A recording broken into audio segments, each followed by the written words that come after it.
Good afternoon, sinners.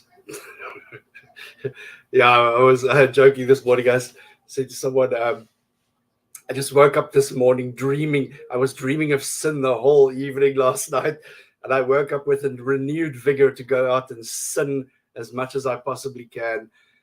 But today I wanted to, on a more somber note, talk about this relationship between religion and peace, or should I say the non-existing relationship between religion and peace. And I've got a little spiel here that I just want to read out to you guys. Just on a side note, we are working on obviously getting some guests to interview and introduce to you every weekend. Sometimes we're more successful than other times, but we will continue to produce atheist content for you, our community. If any of you have any guests, or if you know of any people that you would like us to speak to, please feel free to reach out to us in the Facebook groups.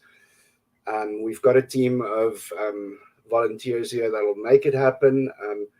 So yeah, it's your community. You be in the driving seat. Tell us what you would like to see and hear, and we will make it happen. So it's on the forefront of everybody's mind, what's happening on the northern half of the globe at the moment, how the religion of peace and God's people are at one another's throat. And I just thought, I did a bit of research online, and I was looking at specifically at, encyclopedia entries, trying to get an idea of, because I was tempted, first of all, to search for religion-based wars, but then you run the risk of, because war is never just a single issue deal.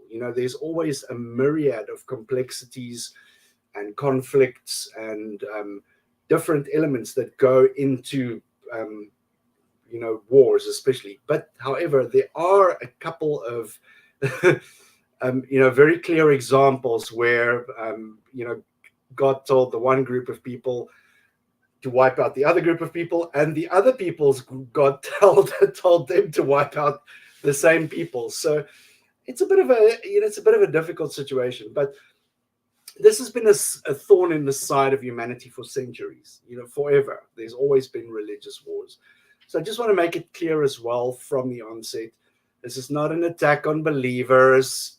Christians, you can let go of your pearls. I'm not attacking you.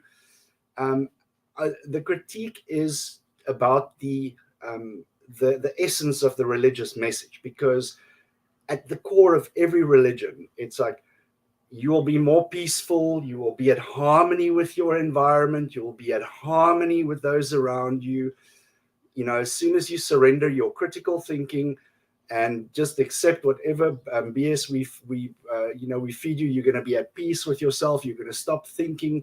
All your questions and questioning will disappear. And that is the biggest load of nonsense, because first of all religions will preach love, kindness, peace, and yet they are the catalysts for the most brutal and violent behavior in history. So you just need to go through a list of the wars, the path to salvation, the key to eternal happiness. Always the bloodiest battles follow in their wake. You think of examples like the Crusades, the 30 Years' Wars, the French Revolution, or the French War on Religion. These are just examples from a long list of religiously motivated conflicts. But let's not get too hasty, shall we? Perhaps these wars were just anomalies, just once-off deals. Maybe they were the result of a few misguided leaders or egotistical maniacs in power. History actually begs to differ. Time and time again, without fail, religious institutions have not only endorsed, but actively participated in these wars. And for what? To spread the peaceful word of God? to save the souls of the of the lost and the damned, or was it in a drive to expand their influence, their wealth, and their power? Because we know religion really loves wealth and power, and as if they can yield it at the end of a sword while holding a religious book under the arm, all the better for them. But the very essence of my problem with this idea is that religion promises to give moral guidance, teach us about love, compassion, neighborly understanding. And when we look at how they behave, there's a very, very stark contrast. We see the religious leaders, sweeping up their followers into a crazed frenzy against people who believe differently, first of all. We see holy books serving as justifications for the most heinous genocides, violence, discrimination against people. And this is a stark contrast between the essence of the religion and the way that it manifests in reality. And it's really disheartening. The core teachings of many religions, first of all, love, compassion, understanding, love thy neighbor, help the poor, feed the needy. And then when you look at how the annals of history, the historical record reveals quite a different story. Religion is used as a tool to just create absolute mayhem. The leaders who are expected to be ambassadors of peace and moral guidance, yeah, they are the matches that are thrown into the powder kegs. They literally ignite, and purely because they yield a disproportionate influence of power on their followers. I mean, this is the man who speaks for God. God's chosen mouth. God has got a sore throat at the moment, so he chose XYZ goat herder in the middle of the desert to speak on his behalf. And it's just crazy, the lengths to which people wield this authority. The misuse of scriptures to justify violence and discrimination is a very distressing aspect of this as well. Sacred text, revered as these paragons and repositories of divine wisdom, have been interpreted like a fractal diagram at a trance party. Whatever they can use to justify the most violent and hateful behavior will have some, it's like throwing, blindfolding yourself and throwing a dart at the ball, at the board. You'll definitely hit something. And this kind of misuse only leads to the perpetuation of more violence, because, like I said earlier, you can justify anything. If you want to hate your neighbor, chapter 2, verse 45, if you want a reason to wipe out a complete species of a complete race of people, chapter 7, verse 22, and you can just go and you'll find some justification in these religious books. Now, it's also important, to recognize that these instances don't represent the entirety of the religious practice.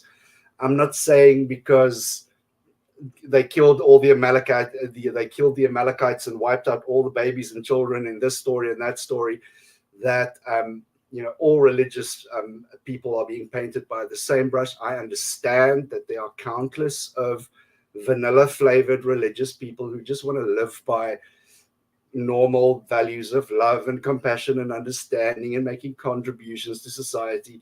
However, we must look at the extreme element within any religion. I mean, you're not going to remember me for all the times that I did shopping and washed my car and went to work. You're going to remember me for the bad shit that I do, and for the extreme good shit that I do.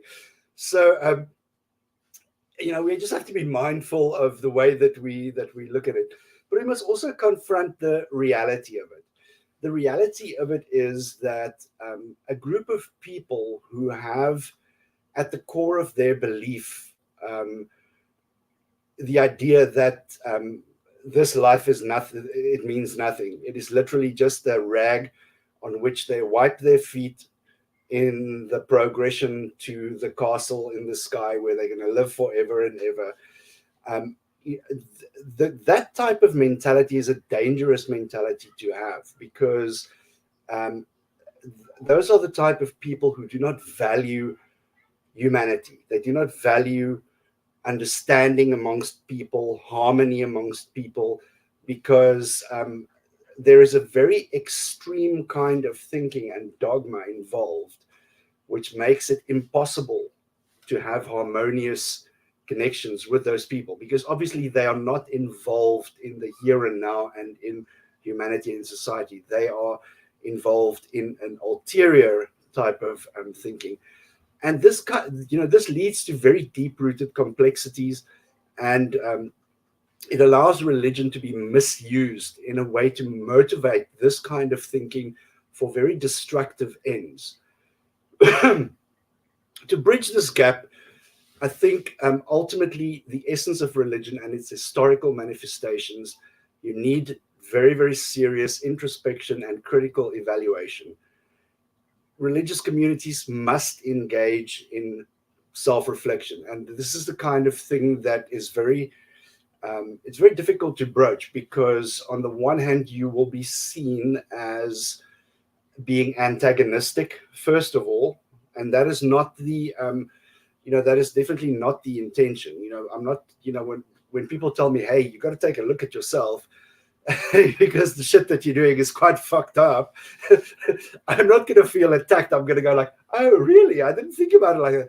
But you dare not say that to a religious person, because I don't know. It's just, if I say to someone, oh, it's really fucked up what God did in the Old Testament, killing all the babies and all of that, it's taken as a personal attack. It's like you're attacking that person by saying something like that.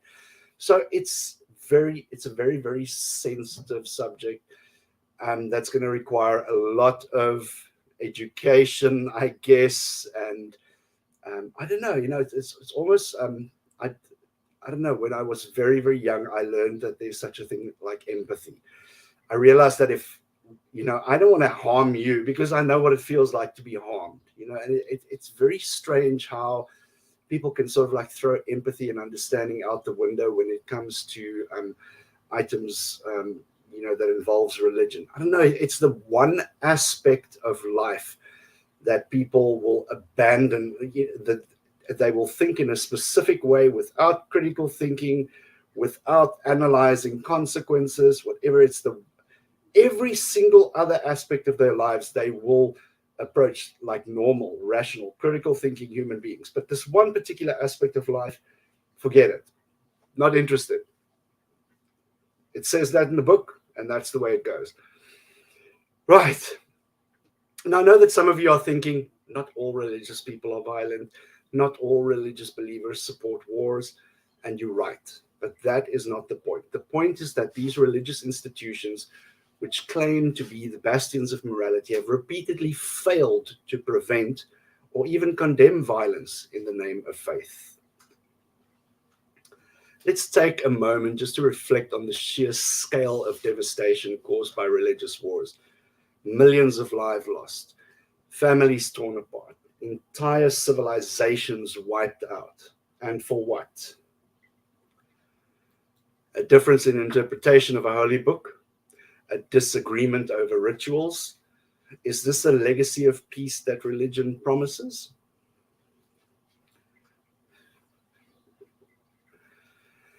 I am an atheist, not because I hate religion, but because I value reason, evidence, and critical thinking.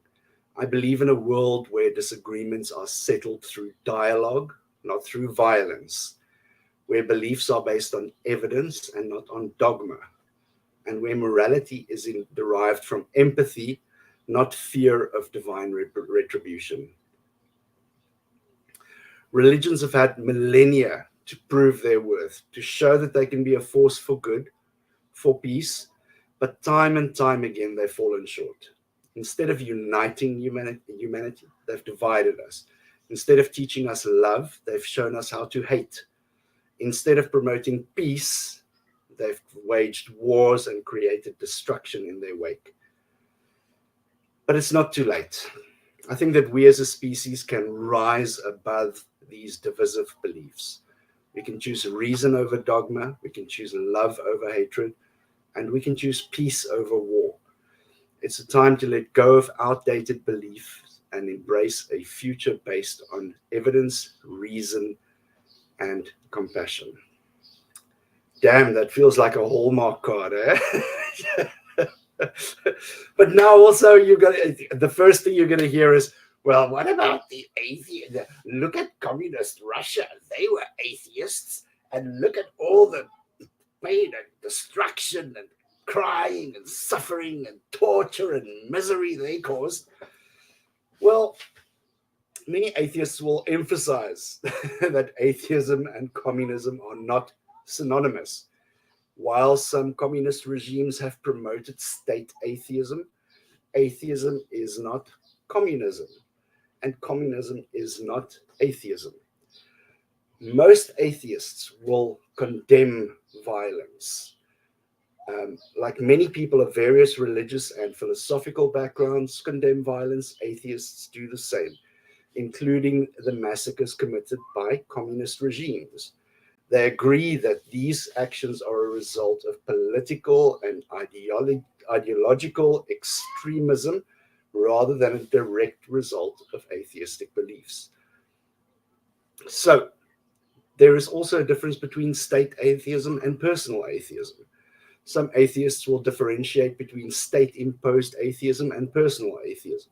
They will argue that state atheism, where the government mandates a lack of religious belief and may persecute religious individuals, is very different from personal atheism, where individuals come to their own conclusions about the existence of deities. There's also the misuse of power in these atheistic, communist regimes. Some atheists will believe that massacres committed by communist regimes are more about the misuse of power and totalitarian control than about atheism. They will argue that ideology, whether it's religious or secular, can be twisted to justify violence when it's in the hands of those seeking power and control. Religion. And, there's never a one-size-fits-all solution when it comes to these things. These are very complex causes. I just know for a fact that, personally, I abhor violence. I think it is the very, very last solution when you've completely run out of words, ideas, and even then, it's not a solution. Because who wins in the end? Everybody, if there's a war about people poking their eyes out, in the end, everybody's going to end up blind. So, that's just my 5 cents. I'm very disheartened when I read the news and I see, all this, violence and, things going on in the Middle East. And I'm just saying, like, damn, man, can these people not just find a way to put their differences aside and live together? But apparently not. God's apparently chosen the one side and God's chosen the other side. And sometimes I think it's better if the gods just have a war in heaven. Maybe we should get the God of the Arabs and the God of the Jews to have a cage fight or something. at least if there's a cage fight, we'll know who won. Because it's crazy. Anyways, I'm just rambling. Thank you guys, for joining us, for watching. Join us next weekend. We will have a guest on for you, and I will leave it at that. Have a great Sunday, I beg your pardon. Have a very productive week. Remember, if you don't sin, Jesus died for nothing. So please go and sin. Don't let the good Lord die in vain and suffer on the cross and save us from all this nonsense. If you don't sin, it's all in vain. So please go out and sin and misbehave and just be your unholy self. We'll catch you again next week.